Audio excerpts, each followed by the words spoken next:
మరోవైపు జగన్ రెడ్డి రాజకీయ ప్రత్యర్థుల మధ్య పొత్తు పొడుస్తోంది. మిగతా విషయాలను లెక్క చేయకపోయినా తెలుగుదేశం జనసేనతో చేతులు కలపడానికి భారతీయ జనతా పార్టీ ముందుకు రావడం మాత్రం జగన్ను కలవరానికి గురి చేస్తోంది. గత 2 రోజులుగా వైసీపీ నాయకులు చేస్తున్న ప్రకటనలు, ప్రచార మాధ్యమాల ద్వారా చేస్తున్న ప్రచారాన్ని బట్టి 3 పార్టీల కలయిక జగన్ అండ్ కోకు కంటి మీద కునుకు లేకుండా చేస్తున్నట్టుంది. నిజానికి ఓట్ల పరంగా బీజేపీతో కలవడం వల్ల తెలుగుదేశం జనసేన కూటమికి కలిగే ప్రయోజనం పెద్దగా ఉండదు. అయినా వైసీపీ ఎందుకు కలవరపడుతోంది అంటే అందుకు కారణం ఉంది. జాతీయ స్థాయిలో భారతీయ జనతా పార్టీ బలీయమైన శక్తిగా ఆవిర్భవించింది. ప్రధాని మోదీని ఢీకొనే సత్తా ఉన్న నాయకుడు కనిపించడం లేదు. కాంగ్రెస్ పార్టీ బలహీన పడిపోవడంతో ప్రాంతీయ పార్టీలు కూడా కేంద్ర ప్రభుత్వాన్ని, ముఖ్యంగా ప్రధాని మోదీ రాజకీయాన్ని ఎదిరించి నిలబడలేకపోతున్నాయి. తెలంగాణ ముఖ్యమంత్రి రేవంత్ రెడ్డి ఏ ఉద్దేశంతో ప్రధానమంత్రిని పెద్దన్న అని సంబోధించారో గాని జాతీయ రాజకీయాలలో ఇప్పుడు మోదీ నిజంగానే పెద్దన్న పాత్ర పోషిస్తున్నారు.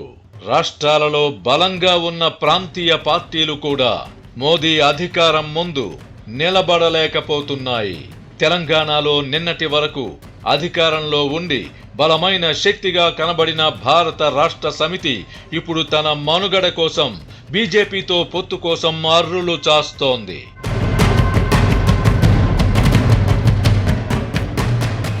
మనిషి బ్రతికితే రాజులా బ్రతకాలి, రారాజులా బ్రతకాలి. అందుకు మార్గం స్వర్గసీమ సుకేతనంలో భూమి కొనుగోలు చేయడమే. వెంచర్ ముగింపు పథకంలో భాగంగా మార్కెట్ ధరతో పోలిస్తే 33% ఆదా.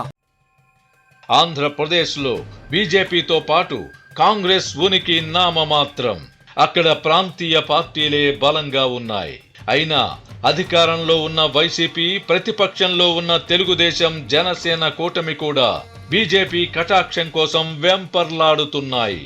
దేశవ్యాప్తంగా నెలకొన్న ఈ పరిస్థితులను ఆసరా చేసుకొని లోక్సభ ఎన్నికల్లో అత్యధిక సీట్లు గెలుచుకోవాలని మోదీ షా ద్వయం సంకల్పం పెట్టుకుంది.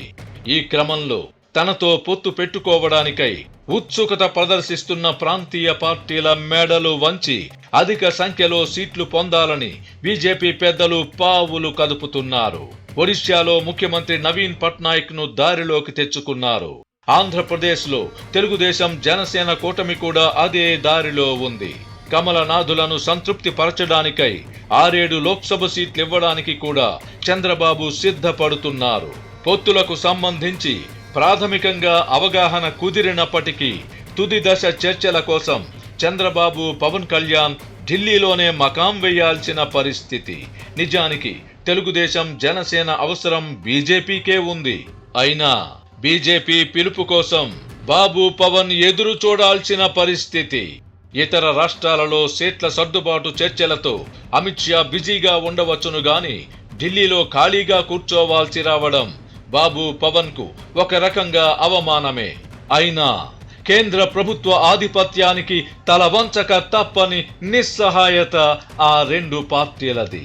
తెలుగుదేశం జనసేనతో బీజేపీ చేతులు కలిపితే ఎన్నికల్లో తాననుకున్న విధంగా అక్రమాలకు పాల్పడలేనని గ్రహించిన ముఖ్యమంత్రి జగన్మోహన్ రెడ్డి కొద్ది రోజుల క్రితం ఢిల్లీకి పరిగెత్తారు. ప్రధాని మోదీని కలిసి తెలుగుదేశం పార్టీతో పొత్తు పెట్టుకోవద్దని ప్రాధేయపడ్డారు. తన ప్రయత్నాలు ఫలించే అవకాశం సన్నగిల్లడంతో జగన్ రెడ్డి చివరి ప్రయత్నంగా తనకు అనుకూలమైన ఒక మీడియా సంస్థతో సర్వే నివేదికను ప్రసారం చేయించారు.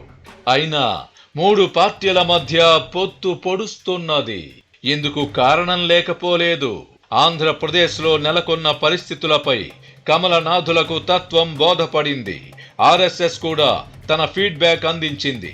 రాష్ట్రంలో హైందవ సంస్కృతిని జగన్మోహన్ రెడ్డి ధ్వంసం చేస్తున్నారని ఆర్ఎస్ఎస్ గుర్రుగా ఉంది. ఈ నేపథ్యంలోనే ప్రధాని మోదీ కూడా పొత్తుకు గ్రీన్ సిగ్నల్ ఇచ్చారట.